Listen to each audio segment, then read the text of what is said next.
मथुरा में पंडित दीनदयाल उपाध्याय की जयंती पर उनके पैतृक गांव फरह में 4 दिवसीय मेला और प्रदर्शनी के आयोजन की शुरुआत हुई। पर मथुरा में भारी बारिश के कारण उत्तर प्रदेश के मुख्यमंत्री योगी आदित्यनाथ का कार्यक्रम निरस्त हो गया था, जिसके बाद सीएम योगी ने वर्चुअल तरीके से कार्यक्रम का शुभारंभ किया। सीएम योगी ने कहा कि भारत की अर्थव्यवस्था को आगे बढ़ाना है तो हमें गाँव की अर्थव्यवस्था के साथ खेती किसानी पर भी ध्यान देना होगा, लागत को कम करना और खेत की उत्पादन क्षमता को बढ़ाना है। इसके लिए नई तकनीक का उपयोग करना है। इसके लिए अनेक कार्यक्रम प्रारंभ हुए हैं। मेरी हार्दिक इच्छा थी कि दीनदयाल धाम में आकर के अंत्योदय के प्रणेता पंडित दीनदयाल उपाध्याय जी की स्मृतियों को ताज़ा करते हुए उन्हें विनम्र श्रद्धांजलि अर्पित करूं और दीनदयाल धाम के माध्यम से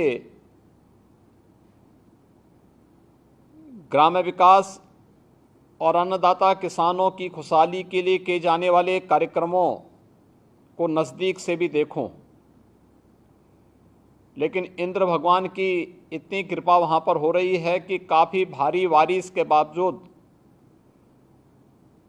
आप सब तो वहाँ पहुँचे, लेकिन मैं वहाँ पर नहीं पहुँच पा रहा हूँ। इसका मुझे हार्दिक खेद है, लेकिन मुझे प्रसन्नता है कि जो उत्साह वहाँ पर हमारे अन्नदाता किसानों और ग्राम्य विकास से जुड़े हुए आप सभी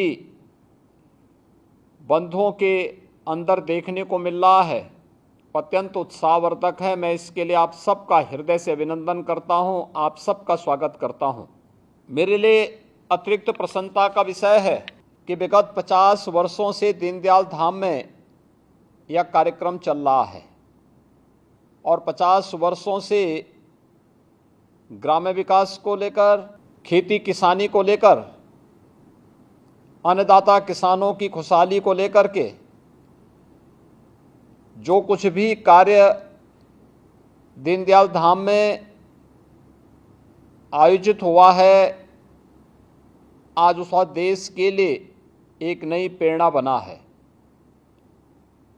हम सब जानते हैं भारत की जो अर्थव्यवस्था वह ग्राम्य आधारित अर्थव्यवस्था है और यही कारण है कि जब देश आज़ादी की लड़ाई लड़ रहा था तब राष्ट्रपिता महात्मा गांधी ने भारत की स्वाधीनता के लिए जो मंत्र दिए थे उनमें स्वदेशी और ग्राम स्वराज के माध्यम से स्वावलंबन के मार्ग को अनुसरण करने की भी एक प्रेरणा दी थी। ग्राम स्वराज की परिकल्पना ग्राम्य विकास के माध्यम से ही हो सकती है। खेती की लागत को कम करना और खेती की उत्पादन क्षमता को बढ़ाना, इसके लिए तकनीक का उपयोग करने और किसानों के जीवन में खुशहाली लाने के लिए अन्य अनेक कार्यक्रम आज देश के अंदर प्रारंभ हुए हैं।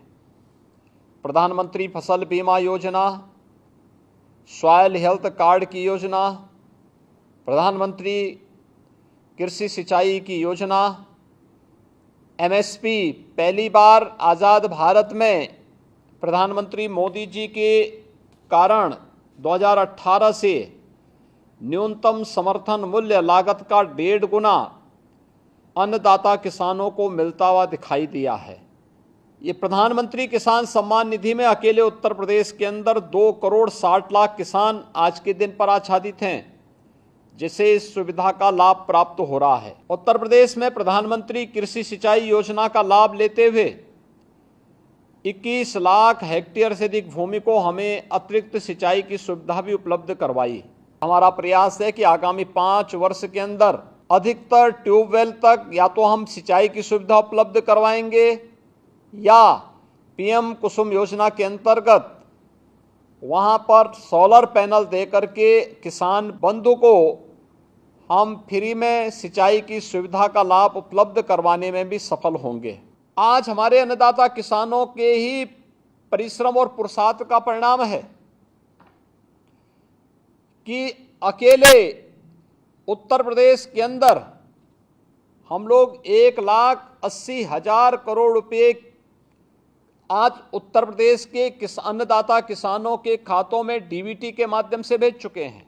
और मुझे बताते हुए प्रसन्नता है कि ब्रजभूमि में कोसी कला के पास हम लोगों ने एक बहुत बड़ा फूड प्रोसेसिंग सेंटर स्थापित किया है पेप्सिको के साथ मिलकर के, जहां पे लाखों कुंटल आलू की खपत होती है और किसान को बहुत अच्छा दाम उस आलू का वहां उपलब्ध होता है। ऐसे ही अन्य अनेक प्रयास किए गए। डबल इंजन की भारतीय जनता पार्टी की सरकार अपने अन्नदाता किसानों के जीवन में व्यापक परिवर्तन करने के लिए पूरी प्रतिबद्धता के साथ कार्य कर रही है। आप सबका प्रदेश के विकास के प्रति इस अभिरुचि के लिए भी मैं आप सबका अभिनंदन करता हूं, धन्यवाद देता हूं। आयोजकों को इस पूरे आयोजन को जिस तन्मयता के साथ उन्होंने आयोजित किया है, इसके लिए बहुत बहुत आभार और अभिनंदन करते हुए, खासतौर पर इस कार्यक्रम के जो प्रणेता हैं हमारे क्षेत्र प्रचारक माननीय श्री महेंद्र जी और उनकी पूरी टीम को भी मैं हृदय से धन्यवाद देता हूं कि यह ग्रामीण क्षेत्र के स्वावलंबन का आधार इस प्रकार के कार्यक्रम बन सकते हैं। और इस प्रकार के कार्यक्रमों के माध्यम से हम भारत की अर्थव्यवस्था को और मजबूती प्रदान करने में हर एक ग्राम पंचायत के माध्यम से योगदान देने में सफल होंगे। मैं एक बार इस पूरे कार्यक्रम के प्रति अपनी शुभकामनाएं देता हूं और विश्वास व्यक्त करता हूं कि हम पंडित दीनदयाल उपाध्याय जी के सपनों का भारत बनाने और उसके अनुरूप ग्रामीण अर्थव्यवस्था को सुदृढ़ करने में सफल होंगे। आप सबके प्रति मेरी शुभकामनाएं। धन्यवाद। जय हिंद। और अधिक खबरों के लिए आप हमारे YouTube चैनल दैनिक इंडिया दर्पण को अभी सब्सक्राइब करें और नोटिफिकेशन के लिए बेल आइकन को प्रेस करना ना भूलें।